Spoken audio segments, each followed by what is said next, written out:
पुराने समय की बात है। एक राजा था। वह बड़ा समझदार था और हर नई बात को जानने को इच्छुक रहता था। उसके महल के आंगन में एक बकोली का पेड़ था। रात को रोज नियम से एक पक्षी उस पेड़ पर आकर बैठता और रात के चारों पहरों के लिए अलग अलग 4 तरह की बातें कहा करता।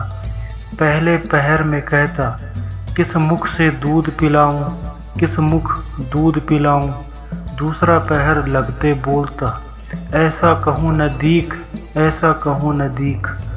जब तीसरा पहर आता तो कहने लगता, अब हम करबू का, अब हम करबू का। जब चौथा पहर शुरू होता तो वह कहता, सब बम्मन मर जाएं, सब बम्मन मर जाएं। राजा रोज रात को जागकर पक्षी के मुख से चारों पहरों की 4 अलग अलग बातें सुनता, सोचता पक्षी क्या कहता, पर उसकी समझ में कुछ न आता। राजा की चिंता बढ़ती गई। जब वह उसका अर्थ निकालने में असफल रहा तो हार कर उसने अपने पुरोहित को बताया। उसे सब हाल सुनाया और उससे पक्षी के प्रश्नों का उत्तर पूछा। पुरोहित भी एक साथ उत्तर नहीं दे सका। उसने कुछ समय की मोहलत मांगी और चिंतित होकर घर चला आया। उसके सिर में राजा की पूछी गई चारों बातें बराबर चक्कर काटती रही। वह बहुतेरा सोचता पर उसे कोई जवाब न सूझता। अपने पति को हैरान देखकर ब्राह्मणी ने पूछा, तुम इतने परेशान क्यों दिखते हो? मुझे बताओ क्या बात है? ब्राह्मणी ने कहा, क्या बताऊं, एक बड़ी ही कठिन समस्या मेरे सामने आ खड़ी हुई है। राजा के महल का जो आंगन है वहाँ रोज रात को एक पक्षी आता है और चारों पहरों में नित्य नियम से 4 अलग अलग बातें कहता है। राजा पक्षी की उन बातों का मतलब नहीं समझा तो उसने मुझसे उनका मतलब पूछा, पर पक्षी की पहेलियाँ मेरी समझ में भी नहीं आती। राजा को जाकर क्या जवाब दूँ? बस इसी उधेड़ बुन में हूँ। ब्राह्मणी बोली, पक्षी क्या कहता है, जरा मुझे भी सुनाओ।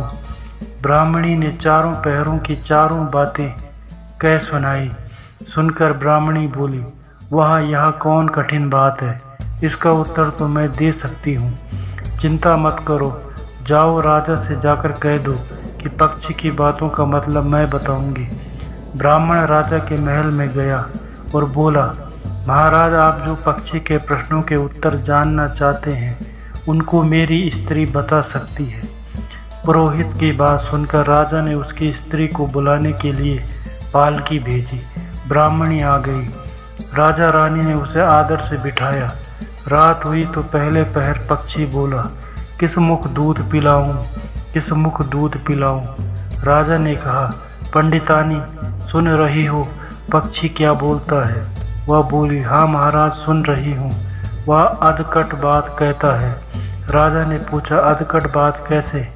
पंडितानी ने उत्तर दिया, राजन सुनो, पूरी बात इस प्रकार है। लंका में रावण भयो, 20 भुजा 10 शीस, माता ओ की जा कहे, किस मुख दूध पिलाऊं, किस मुख दूध पिलाऊं। लंका में रावण ने जन्म लिया है। उसकी 20 भुजाएं हैं और 10 शीस हैं। उसकी माता कहती है कि उसे उसके कौन से मुख से दूध पिलाऊं। राजा बोला, बहुत ठीक, बहुत ठीक, तुमने सही अर्थ लगा लिया। दूसरा पहर हुआ तो पक्षी कहने लगा, ऐसे कहूँ न दीख, ऐसे कहूँ न दीख। राजा बोला, पंडितानी इसका क्या अर्थ है? पंडितानी ने समझाया, महाराज सुनो, पक्षी बोलता है, घर जम्ब नवदीप, बिना चिंता को आदमी, ऐसो कहूँ न दीख, ऐसो कहूँ न दीख।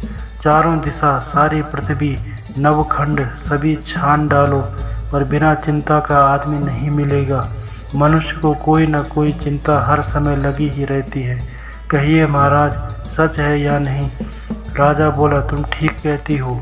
तीसरा पहर लगा तो पक्षी ने रोज की तरह अपनी बात को दोहराया, अब हम करबू का, अब हम करबू का। ब्राह्मणी राजा से बोली, महाराज इसका मर्म भी मैं आपको बतला देती हूँ, सुनिए।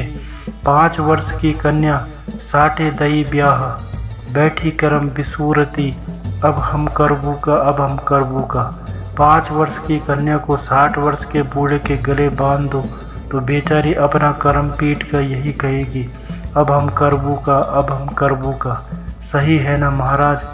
राजा बोला, पंडितानी तुम्हारी यह बात भी सही लगी।